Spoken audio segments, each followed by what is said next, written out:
Привет! Вы на канале «Пройдемся по Канаде». И сегодня мы пройдемся по одной канадской улице, которая примечательна тем, что на ней вы встретите все виды жилья, какие бывают на рынке Канады. Итак, начнем с многоэтажного дома. Он стоит близко у проезжей дороги, по которой ходят автобусы за моей спиной. Улица Блур. В этом доме квартиры сдаются в аренду. А через дорогу стоящий дом, в нем уже квартиры в собственности. И если сдаются, только в частном порядке.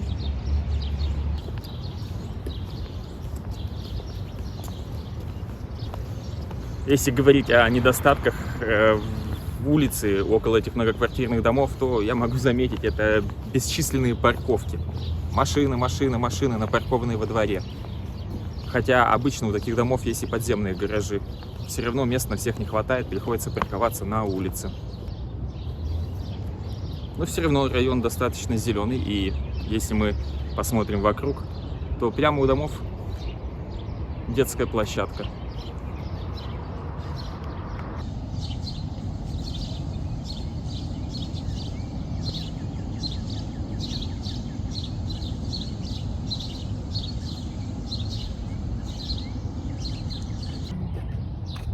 Пожарные гидранты. Полезно знать их расположение при заполнении страховки на жилище. Там требуют указать, какое расстояние до ближайшего пожарного гидранта.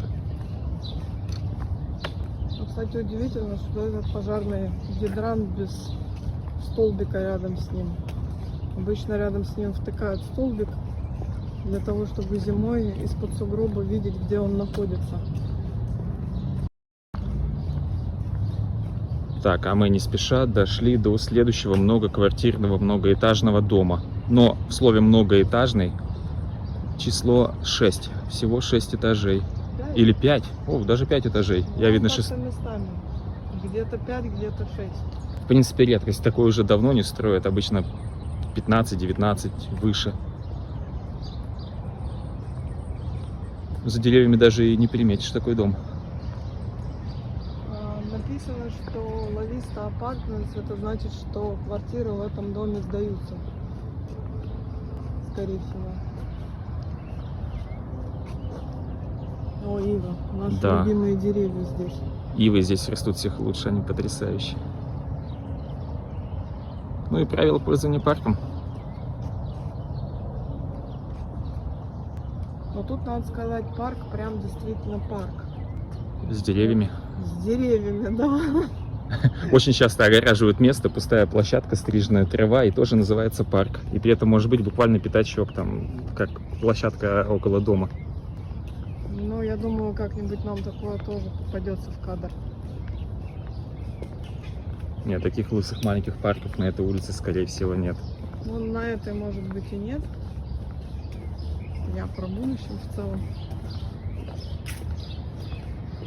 У нас здесь слева начинаются таунхаусы.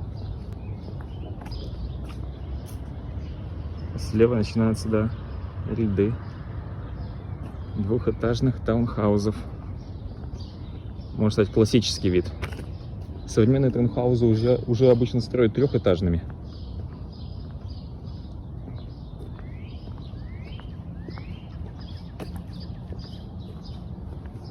А через дорогу дома, так называемый сплит, когда у двух, можно сказать, домов общая стена, или один дом поделен пополам общей стеной. И общая крыша. Ну, или семидетач, то есть наполовину отделенная от другого дома.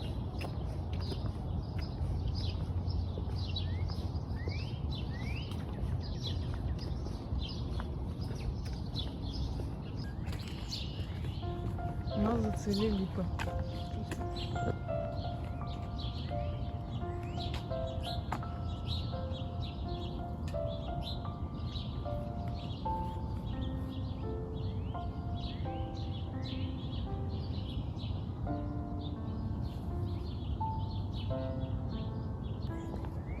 Раннее утро, поэтому все еще спят и на улицах пустынно.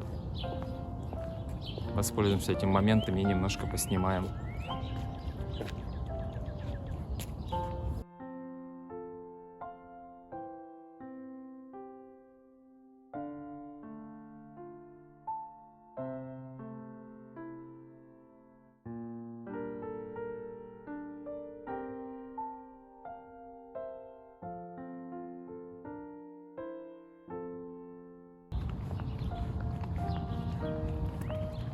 перейдем улицу, мы знаем, с этой стороны куча цветов. Мы вот часто гуляем.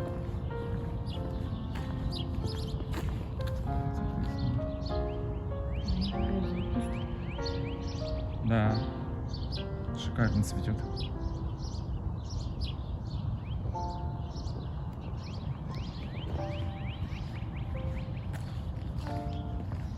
Надо сказать, каждый устраивает свой фронт-ярд, вот этот кусочек перед домом, как ему заблагорассудится. Ну, с более-менее некоторыми правилами, ограничивающими возможности все раскопать, например, или вырубить. Но в целом очень любопытно ходить и смотреть, кто что здесь насажал. Иногда попадаются большие любители ландшафтного дизайна, как вот здесь справа. А иногда кому-то совершенно все равно. И трава давно не стрижена, как здесь вот у его соседа. Еще одна липа, боже, она огромная. И тоже вся в цвету.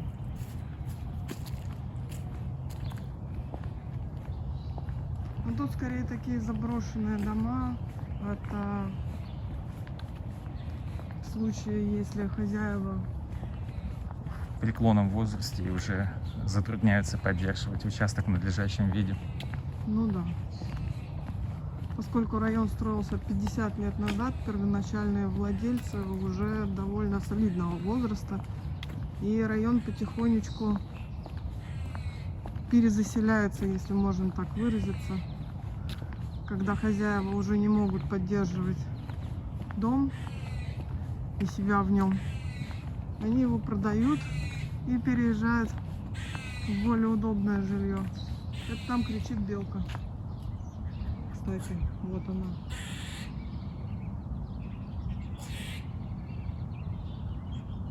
Мы когда первый раз услышали, как белки кричат, долго думали, что это какие-нибудь птички типа ворон.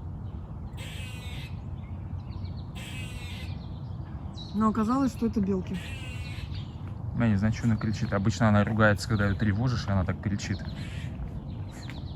Она еды требует с утра. Так, у нас слева начались отдельно стоящие дома. Да, которые гордо именуются Fully Detached. Которые полностью отделены от соседей. И надо сказать, что в этом районе дома достаточно просторно стоят друг от друга.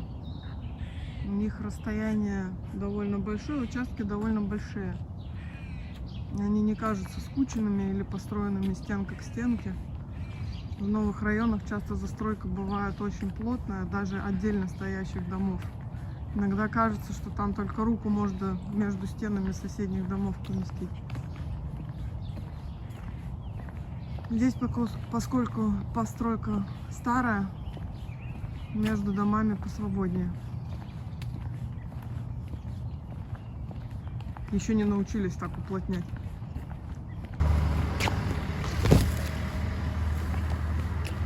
Даже О, это у нас стриженная шелковица. Шелковица, которую тут так вот очень весело стригут.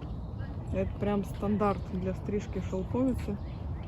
Их очень коротко выстригают ветви, новые отрастающие свисают вниз.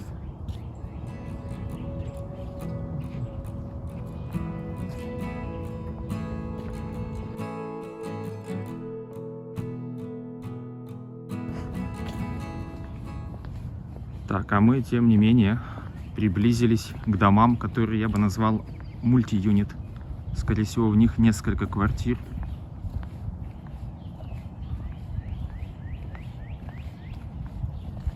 В них несколько квартир, и это можно увидеть по табличкам у дверей с номерами.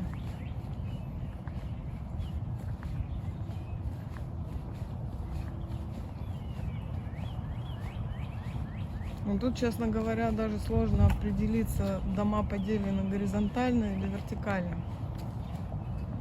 Вполне себе не нулевая вероятность, что на первом и втором этаже могут быть разные квартиры в доме. такие варианты жилья здесь тоже есть.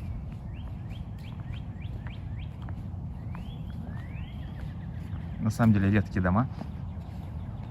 Да, такое Не редко часто попадается. видишь.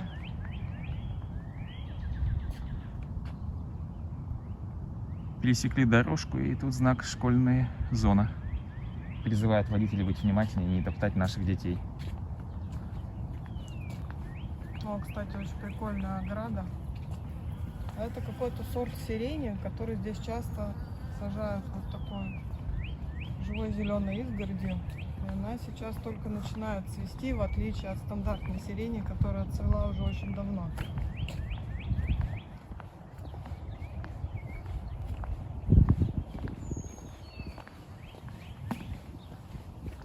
Несмотря на то, что улица довольно старая, как Полина говорила, заложенная 50 лет назад, а сколько это получается? 73-й год? Ну, да, в 70-х где-то. 71-76 год застройки этого района.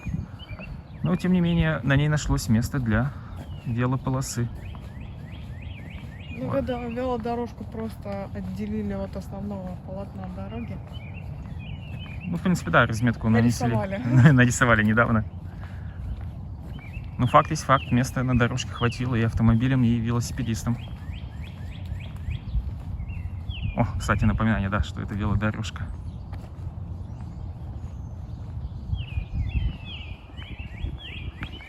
Кстати, птички, которые сейчас вовсю надрываются, это в основном кардиналы, так называемые американские соловьи.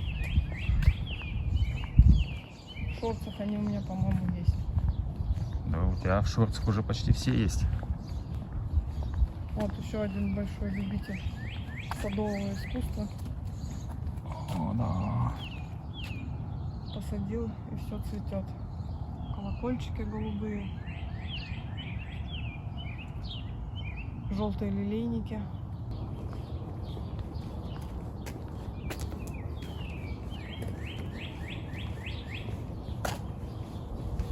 Слушай, кардиналы сегодня просто в ударе.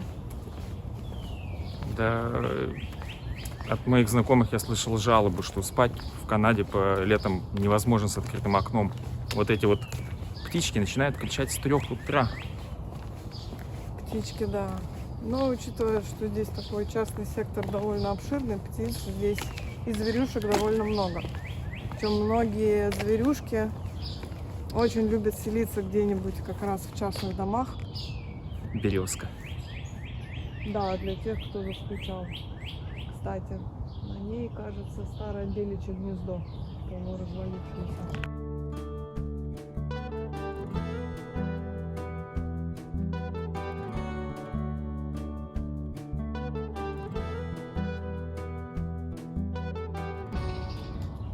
А что-то я даже не знаю, куда этот проход ведет. Сколько здесь гулял, ни разу и не Мне ходил. кажется, он ведет... Не, знаю, это как раз выходит к школе, да, к школьному парку. Здесь за этими домами расположена школа, в которой учатся дети из прилегающих районов.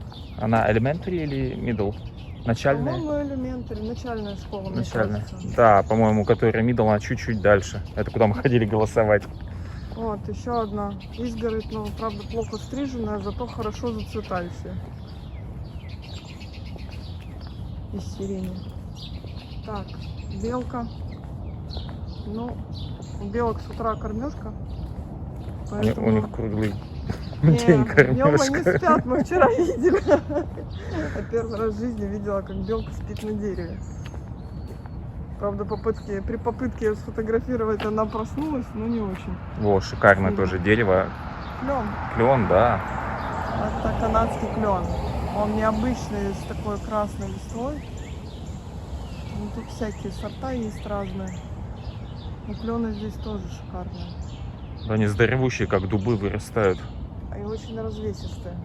А это рядом с ним зеленый тоже ведь клен?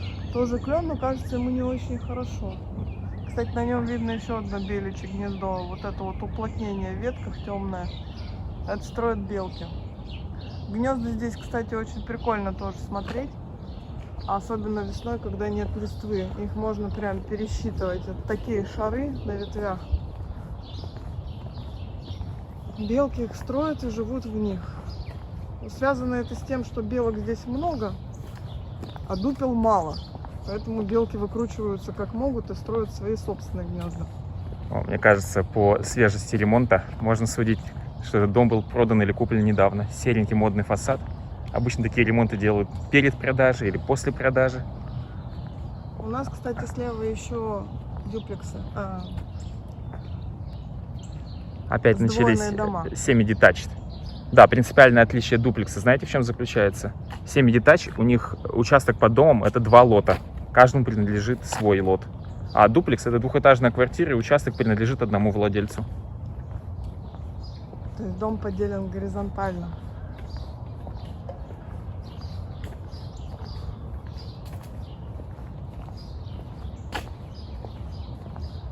Ну, поскольку район у нас нынче польско-украинский, то тут поддерживают Украину, как мы видим. Здесь довольно много таких флагов вывешивают хозяева. Аналогичные таблички выставляются во время выборов. Тогда хозяева домов показывают, какую из партий они поддерживают.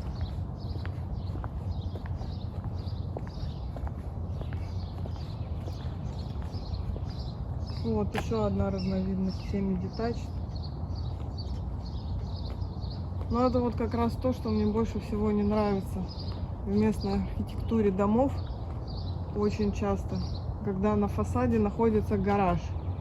То есть выглядит это все очень странно. То есть выглядит это не как отдельно стоящий дом, а как отдельно стоящий гараж, а сам дом к нему такая небольшая пристроечка. Вот тут забор болеет. Вот тут забору давно не очень хорошо.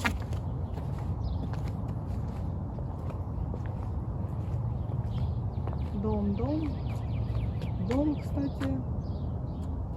Или это отдельный большой дом, или это тоже дом двойной.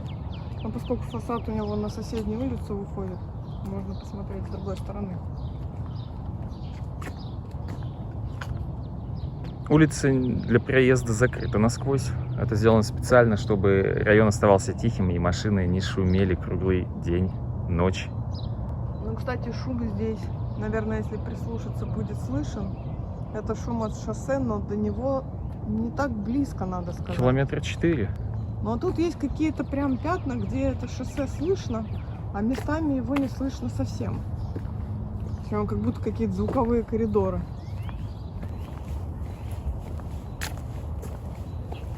Еще березки белые. Ну тут прям классические березки белые.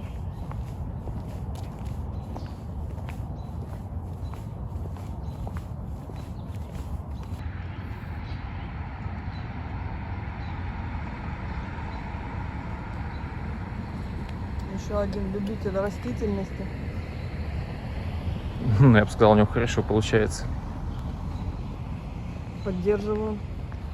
Большой дом, я бы сказала, тут начинаются уже даже не просто дома, а особняки.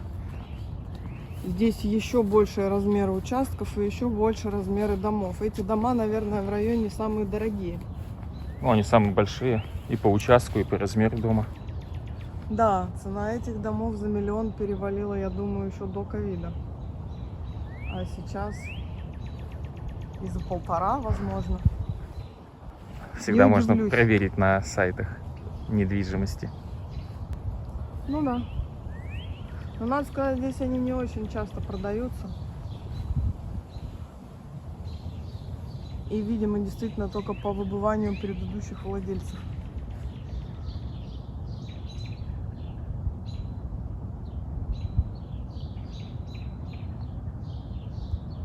Кстати, обратите внимание, на этой стороне дороги, улицы, пешеходной дорожки уже нет, если вы посмотрите. Она есть только с одной стороны. Да, на той, на которой мы стоим. Это главная особенность. Канадской застройки. Не любят они. Канадской, конкретно этой улицы. Здесь такое не часто увидишь. В Виннипеге нам гораздо чаще попадались улицы, на которых пешеходных дорожек могло не быть вообще. Ни с какой стороны. Вот, думаете, это дерево? Не, это столб обвитый. Я не знаю, это не плющ, а как назвать? Это не плющ, это какая-то лиана. Она, кстати, очень красиво цветет красными цветами, но сейчас еще рановато для нее. О, сирень. Кстати, покажи сирень. Сирень? Вот это маленькое деревце, это сирень. Оно вырастает в большое. А вот, кстати, на площадке там были крупные сирени. Это еще одна разновидность, которая цветет позднее. Ну, уже отцвела. Покажи пакетик на сирене. Когда высаживают молодые деревья, к ним снизу приделывают вот такой пакет. А здесь пишут, зачем они это делают. В течение следующих нескольких лет коммунальные службы ездят и наливают вот в этот пакет воду. И она постепенно поливает дерево, не давая свежепосаженному молодому дереву засохнуть.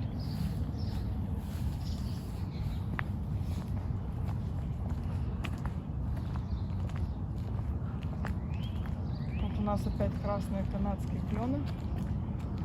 О, И шикарный. веселые елки. Да, вот это вот ботанический сад на фронт-ярде. Только хотел сказать, выглядит лучше, чем гаражные ворота. Нет, гаражные ворота тоже присутствуют. Да, дом большой и гараж на 2 машины.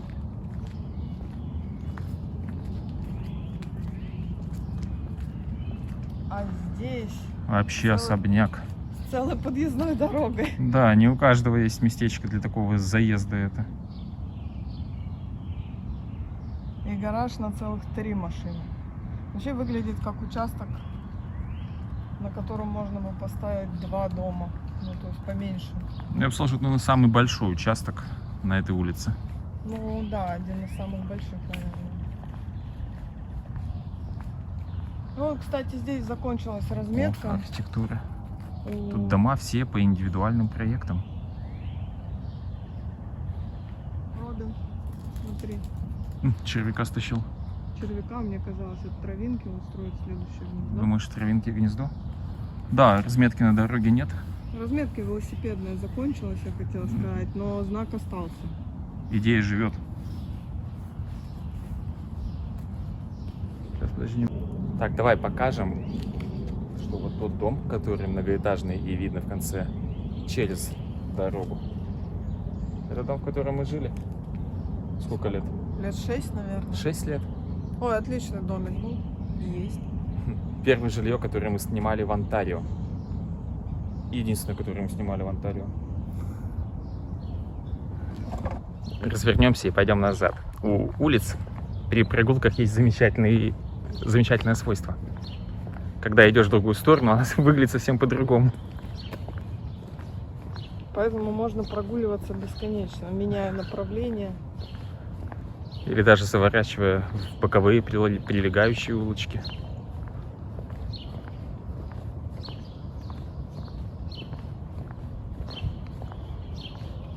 И, кстати, надо сказать, что вот эти деревья, которые растут по бокам от дороги и вроде как на территории, принадлежащей дому, эти деревья обслуживаются и сажаются муниципальными службами. То есть это дерево не хозяев. Хозяин не имеет права его спилить, но у хозяина есть обязанность убирать за ним листья. Да. Но есть нюансы. На самом деле спилить можно, когда дерево состарится. И это стоит довольно много денег. Если какие-то проблемы с деревом, его прям нужно будет спилить. Это стоит несколько тысяч долларов. Не, если оно муниципальное, его муниципалитет и пилит за свой счет. Ну, даже так. Да, Но в любом случае потом приедут и посадят новое. у города есть учет всех деревьев. Я думаю, даже сейчас база данных существует с описью каждого дерева. Незаметно спилить и уничтожить не получится. Кстати, то же самое касается деревьев и на бэк-ярде. Просто так пилить нельзя, но обслуживать положено. Но уже за счет хозяев. Вы можете спросить, зачем надо спиливать деревья. А иногда, не, так как город выбирает сорт деревьев, оно стоит у дома, и с него падает что-нибудь липкое на машину. И машина вечно засажена какой-нибудь мелкой фигней липкой. Ну, кстати, тут видно, вот по правой стороне тоже новые деревья посажены взамен старых. И здесь же начинается разметка велосипедной дорожки свежая.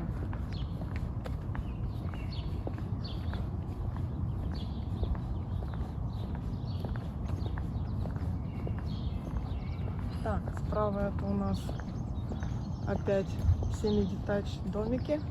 Если, кстати, обратите внимание, Дим, покажи тут справа. Вот у этого домика входы с разными крышами. А если покажешь соседний налево, то там крыша одна на вход. Домики в целом немножко отличаются. У следующего тоже одна, а вот у третьего снова две крыши.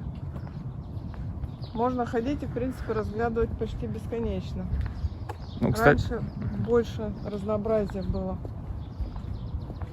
кстати, семидетач не означает, что только два жильца, два владельца. Часто там бывает еще и бейсмент, и в нем вполне могут жить вообще 4 семьи. Расскажи, что такое бейсмент. Бейсмент? Ну, это подвал под домом. Да, это то, что по-русски называется подвалом. Чаще это, я бы сказала, даже полуподвал. Здесь цоколь. Я бы назвал, по-русски это называется цоколь, потому что в этом подвале всегда есть окошко. Хоть маленькое, но есть. Ну, не всегда, но в целом стараются сделать, чтобы там прям не совсем темно было. Очень популярно отремонтировать такой подвал и сдавать его, чтобы помогало выплачивать ипотеку. Но вот эта улица достаточно плоская, поэтому мне кажется, на этих улицах так называемых walkout, это цоколь, с которым можно в полный рост выйти на бэк-ярд, таких здесь, скорее всего, нет. Просто если бы у участка был уклон побольше, то спереди как бы подвал, а сзади у тебя полная балконная по высоте дверь выхода на бэк-ярд. О, кстати, покажи направо. Домик. Здесь у него гаражи утоплены в землю. Левее. Ага. И не так выдаются. Да, отличное На фасаде. решение. И, Давай. Не, я просто по этим гаражам, утопленным в землю, вспомнил, что в Квебеке, в провинции Квебек, обычно не разрешают делать такие вот ворота в полный рост. Их просят или заставляют утапливать. Но это не точно.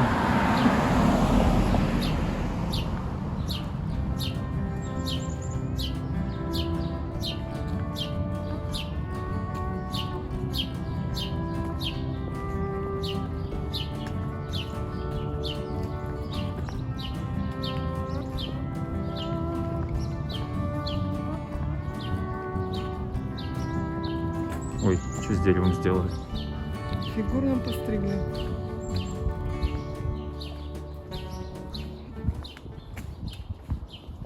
Так, ну что, завернем таки на эту тропиночку. Да, пойдем посмотрим. Помните, приходили? Туда выходит. Довольно любопытно посмотреть, что находится за этими домами. Мы сейчас туда зайдем и увидим. Кстати, отсюда же можно заглянуть и на бэк-ярд ближайшего дома. Не, заглядывать не будем. Немножко скосим глаз в сторону, чтобы не нарушать ничего privacy. Там как раз можно посмотреть, как хозяева поставили для детей. Довольно давно, видимо. Вполне стандартный набор: трамплин, горка, качельки. И большие клены. Главное, не забывайте в Канаде перевязывать трамплин покрепче. Тут бывает такой ветер, что трамплины залетают к соседям через забор, если не перевязать. Шелковица. О, да, кстати, уже поспевает. Это, кстати, шелковица не стриженная, дикая. А если пройти по улице, то видно, как эти шелковицы стригут. Какими грибочками. А, кстати, вот это дуб. Вот эта ветка нависающая. Вот кто бы мог подумать, что такие резные листья не у клена, а у дуба. Вот такие в Канаде дубы. Вот по этой тропиночке мы вышли к школе. Это школьный двор. На него, в принципе, общий доступ для всех желающих. И, к сожалению, жители многие окрестных домов этим пользуются и выгуливают здесь собак. Да, выгул собак на школьном дворе. Мне очень не нравится. Ну, я... Полина придержала ветку, чтобы я дотянулся и показал Желуди, желуди. которые здесь тоже мутантные, не только листья у дуба. Не, ну это пока личинка желуди, нет? Нет, желудь будет круглый, он не будет вытянутый. Да, ну сейчас там вообще плоский. Он вообще втянутый, я бы сказала.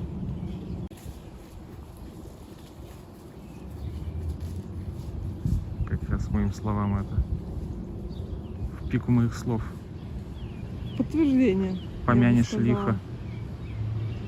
О, самое время. С утра. Так что учите своих детей мыть руки после прогулки. Пойдем через поле, не на школу, или вернемся на улицу? По улице вернемся. Так, ну, вернемся на боковую улочку. Его не обслуживают. Во, еще заметил. Антенна. Тут на эту антенну можно ловить бесплатное телевидение. Причем не только канадское, но и американское. До Америки всего 50 километров по прямой, а может и меньше.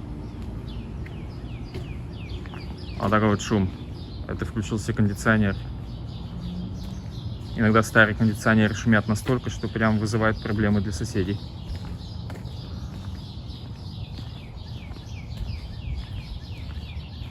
В общем, прям такая демонстрация звуков это утренней Миссисаги. На бэк-ярде шумит кондиционер, а спереди птицы. Ну и продолжая тему собачек. Вот сюда им нельзя ходить.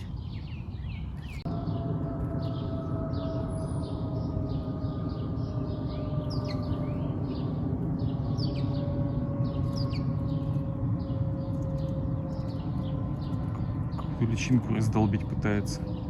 Слушай, тут круче, вон воробей вместо дятла работает. Дерево замерзло, видимо, или засохло. Но я первый раз вижу, чтобы воробей работал как дятел и обдирал кору. Может, он для гнезда.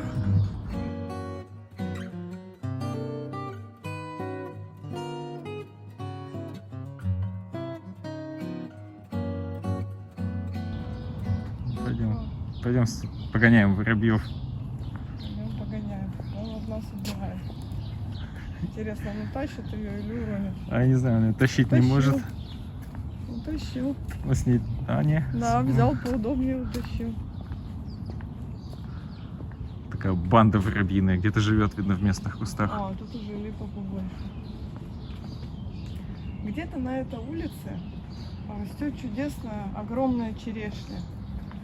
И в прошлом году мы по ней определяли, когда пора ехать собирать вишню Разве на этой улице? на ферму. На соседней? Ну, или на этой, или на соседней. На соседней. Ну, придется идти на соседнюю. О, вариант для ремонта. Тут как раз стоит и мусорный бак, и контейнер, куда можно вытащить мебель на время ремонта.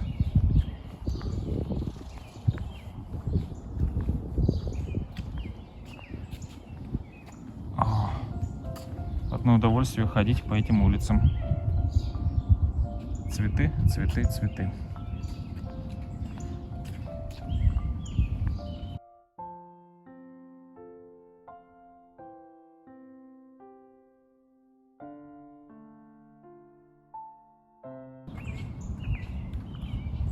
А, тут любители цветов, если не каждый, то как минимум через одного.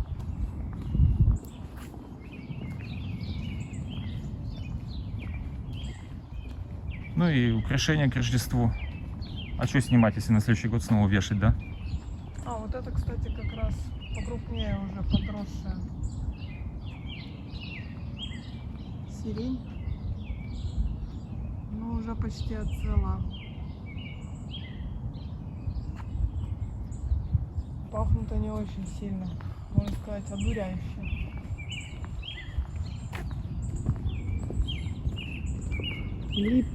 Липы зацветают массово. Слушай, в этом году они прям вообще все в цвету. В прошлом году меньше было, мне кажется. В этом году просто усыпано цветом. Знак, ограничивающий парковочку. Это все из-за близости к школе. чтобы родители не забивали улицу припаркованными машинами. О, пошла серия домов, которые были отремонтированы и выставлены на продажу. Скажем так, во время ковида их ремонтировали. Последние пару лет продавали их довольно долго. Хотя в основном тут рынок очень живенький и продается все моментально. Но поскольку дома достаточно большие и со свежим ремонтом, стоили они дорого, и поэтому продавались тоже довольно дорого. Это Гинка. Это Гинка, да. Маленький, но колосится со страшной силой. Он хорошо прижился, судя по всему.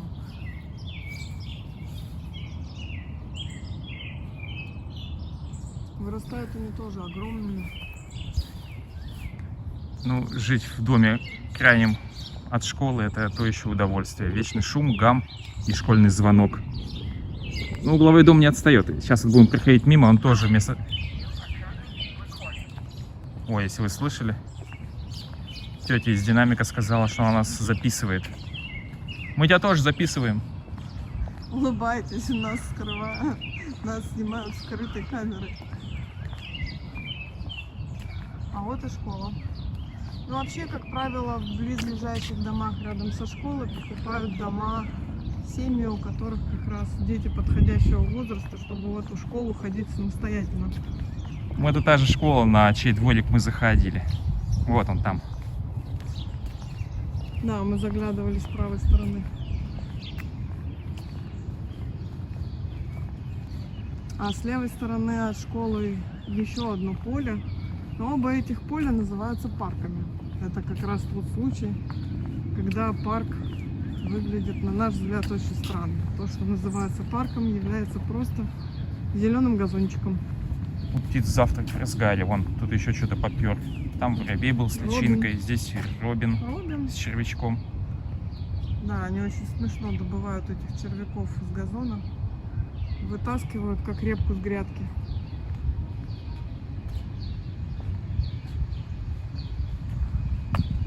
Так, ну а я предлагаю отмотать все назад и перейти по соседней улице. Там мой любимый момент вот в этих улочках, которые построены давно, когда деревья смыкают кроны. Пойдем посмотрим? Пойдем.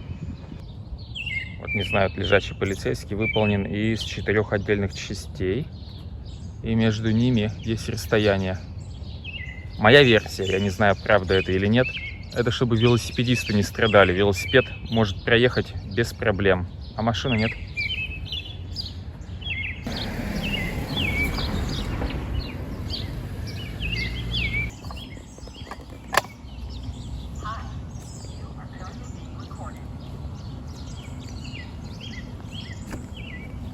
А он на могутке сидит, кстати. Птица. Кардинал?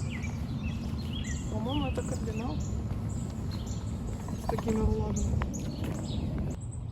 Вот тоже еще к разнообразию жилья на улице. Обычно тут двухэтажные дома, а вот это одноэтажный. И для него в Канаде используют слово бунгало. Ну, в Америке тоже. Ну, в Америке иногда бывает значение этого слова как место для типа коттеджа, бунгало. Типа летний домик. А в Канаде бунгало — это одноэтажный домик.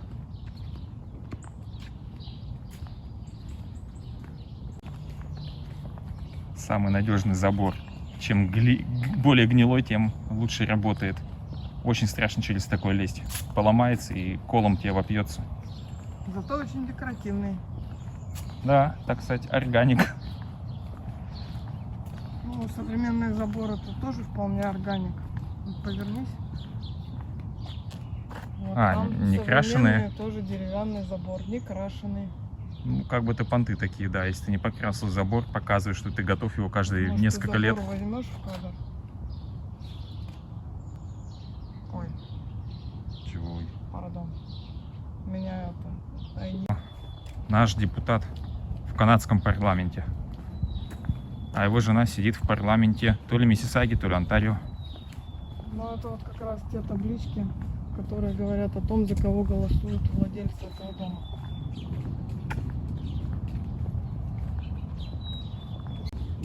Видите, как машины тщательно припаркованы, чтобы ни одна часть не торчала на пешеходную дорожку. Только высунется, тут же соседи позвонят и влепят штраф.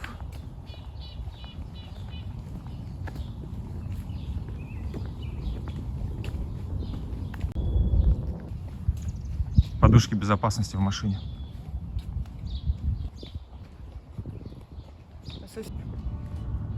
Никогда не сдавайся.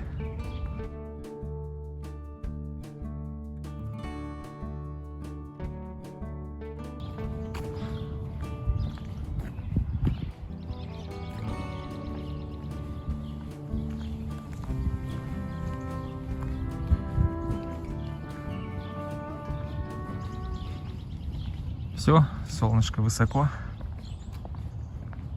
и наступает пекло. Ну, еще не наступает. До пекла, я думаю, еще пару часов. Сегодня первые летние выходные в Канаде. Лето начинается 21 июня. Официально. Такое вот канадское лето.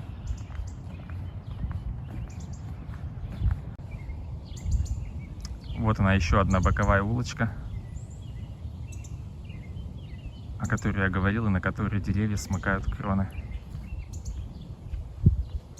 Смыкаются кронами. Смыкаются кронами. А вот и черешня, по которой можно судить о времени, когда пора ехать на ферму и ее собирать.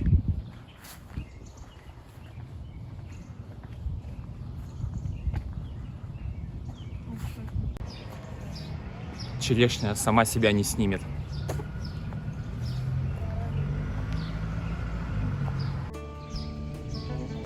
Черешня, по которой мы определяем, пора ли ехать на ферму и ее собирать.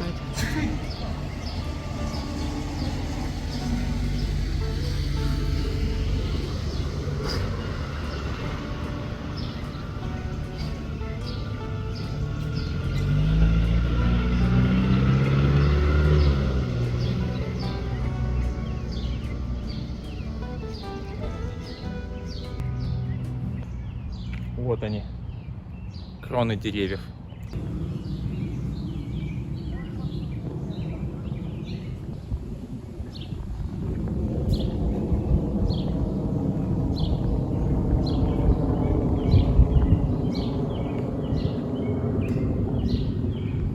Прям как князь Балконский под дубом. Интересно, мне тоже звук самолета мешал думать. Похоже, да. А здесь уже другой сорт дуба. Более привычные листья. И снова личинки желудей.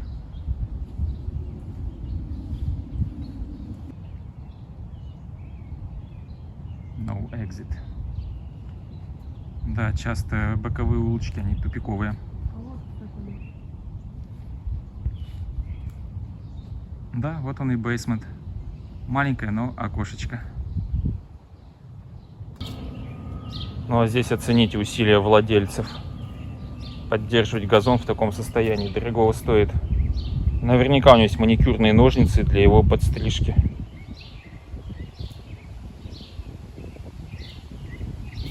Потому что обычный газон, за которым так посадили и не ухаживают, выглядит примерно вот так.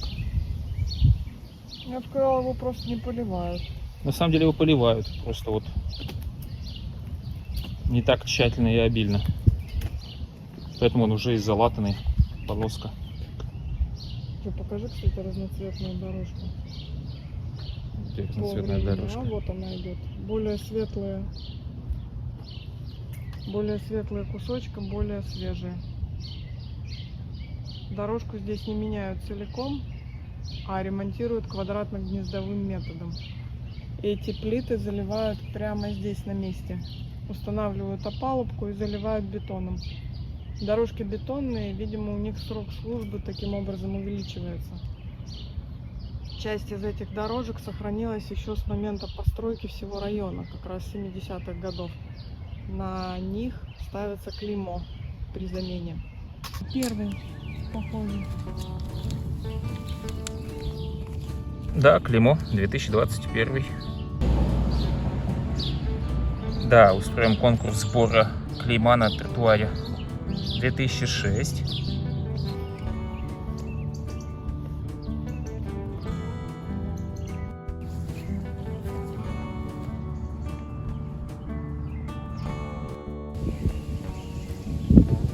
Бордюры тоже подписаны.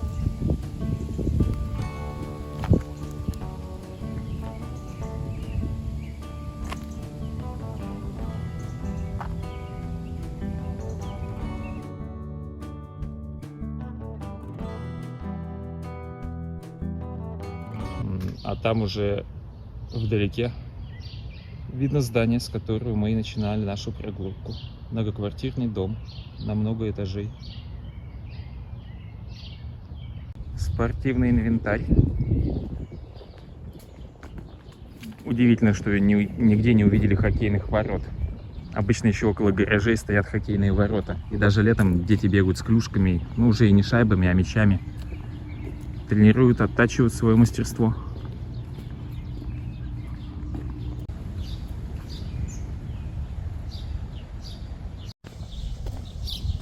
Стараюсь, чтобы тень не попадала.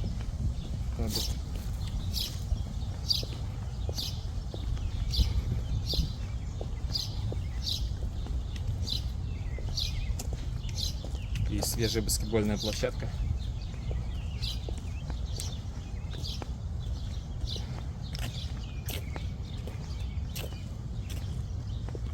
Еще одна школа. И та же школа, только сбоку.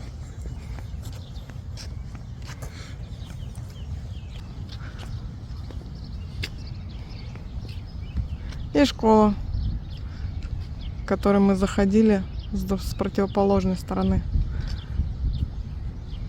Площадка перед школой. Ну и для завершения типов жилья можно показать таунхаузы, но это таунхаузы под съем.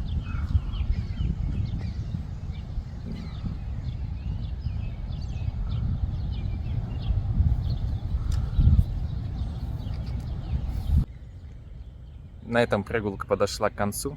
Спасибо, что были с нами. Пока-пока. До новых встреч.